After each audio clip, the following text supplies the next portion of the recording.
మాటలు లేవు, మాట్లాడుకోవడాలు లేవు. పుష్పరాజ్ గాడ్జిల్లా విధ్వంసం సృష్టించిన ఫైనల్ పోస్టర్ మేకర్స్ రిలీజ్ చేశారు. 1871 కోట్లు. సినిమా తీస్తే విధ్వంసం సృష్టించాలి, ప్రపంచం జరిగిపోవాలి, ఆ సినిమా ఏ చరిత్ర కావాలన్నది పుష్పరాజ్ అక్షరాల అది నిజం చేశాడు.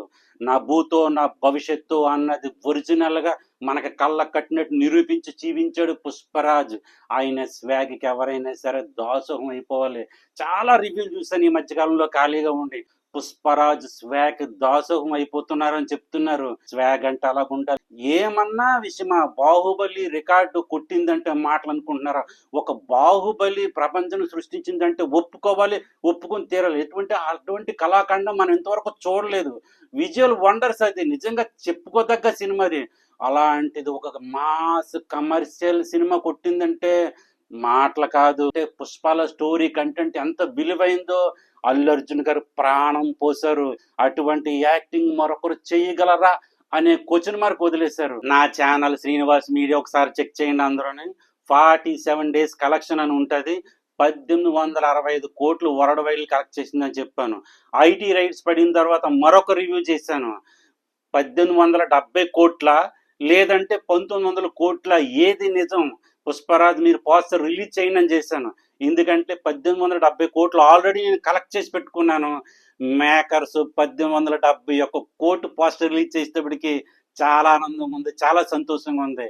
మైత్రి వాళ్ళు 15 days బిఫోర్ ఈ పోస్టర్ రిలీజ్ చేస్తుంటే చాలా బెనిఫిట్ అయ్యేది. చాలా క్వారల్ చేశాను, చాలా ఫైటింగ్ చేశాను బాలీవుడ్ వాళ్ళతోని పుష్పరాజ్ ఒరిజినల్ కలెక్షన్స్ అని.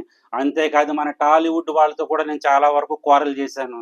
కానీ ఎదురైంది ఏంటంటే ఫేక్ కలెక్షన్స్ అని, నేను చెప్పే అబద్ధాలని అందరూ అంటే తలదించుకోవాల్సి వచ్చింది. ఎందుకంటే మేకర్స్ పోస్టర్ రిలీజ్ చేయలేదు. ఎట్టకేలకి ఎలాగైతే పోస్టర్ రిలీజ్ చేశారు, మేకర్స్ 1871 కోటి రిలీజ్ చేసిన వెంటనే బాలీవుడ్ లో సోషల్ మీడియా అంతా కలకలం జరిగిపోతుంది. డంగల్ రికార్డు చెరపలేదు, డంగల్ రికార్డు కొట్టలేదు, రివ్యూలు చేయడం మొదలు పెట్టారు. ఒక రివ్యూ నేను స్క్రీన్ మీద వేస్తాను చూడండి. డంగల్ రికార్డు పదిలింగానే ఉందంటున్నారు. డంగల్ రికార్డు కొట్టే మొగుడు ఎవరు అని మళ్ళీ క్వశ్చన్స్ వేస్తున్నారు మనకి. కానీ మేకర్స్ జెన్యున్ గా 1871 కోటి వేశారు.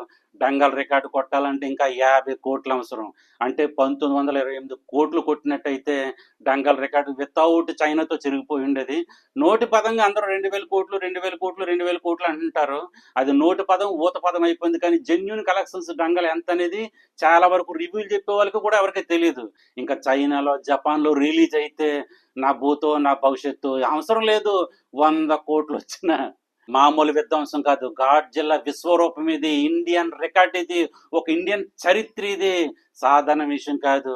ఒకవేళ జపాన్ లో రిలీజ్ అయితే కేవలం 50 కోట్లు కలెక్ట్ చేస్తే చాలు, డంగల్ రికార్డు అఫీషియల్ అవుట్. అంటే చైనాతో కలుపుకుని అవుట్ అయిపోతుంది. అంటే ఒక 200 కోట్లు కలెక్ట్ చేసిన, ఒక 500 కోట్లు కలెక్ట్ చేసిన పుష్పరాజ్ కొత్త చరిత్ర సృష్టిస్తాడు. ఆ చరిత్రను తాకాలంటే నా భూతో నా భవిష్యత్తు, ఏ సినిమా దాగుతుందో, ఏ సినిమా దాన్ని క్రాస్ చేస్తుందో మాటలతో చెప్పలేం. కానీ చూడాలి, వెయిట్ చేసి చూడాలి. పుష్పరాజ్ నార్మల్ సినిమా కాదు. పుష్పరాజ్ అంటూ ఒక చరిత్ర, ఇండియన్ హిస్టరీ లిఖించబడింది పుష్పరాజ్ తోని. సోషల్ మీడియా అంతా సైలెంట్ గా ఉంది అంటే పుష్పరాజ్ పోస్టర్ రానందువల్ల. పుష్పరాజ్ పోస్టర్ రిలీజ్ చేసేసారు. ఇప్పుడు ఏదన్నా సినిమా వస్తుందంటే అటు బాలీవుడ్ నుంచి అయినా ఇటు సౌత్ నుంచి అయినా సరే నాన్ బాహుబలి రికార్డా, లేదంటే శిఖరం మీద కూర్చుని ప్రపంచం సృష్టించిన పుష్పరాజ్ రికార్డ్ అనేది లెక్కలు వేసుకుంటారు. దాన్ని ఎలా కొట్టాలని ఆలోచనలో పడతారు. మరి ఇది ఇక్కడికి. నా రివ్యూ నచ్చినట్టయితే లైక్ చేయండి, షేర్ చేయండి, దయచేసి కామెంట్ చేయండి, సబ్స్క్రైబ్ చేసుకోండి. Thank you so much. Bye.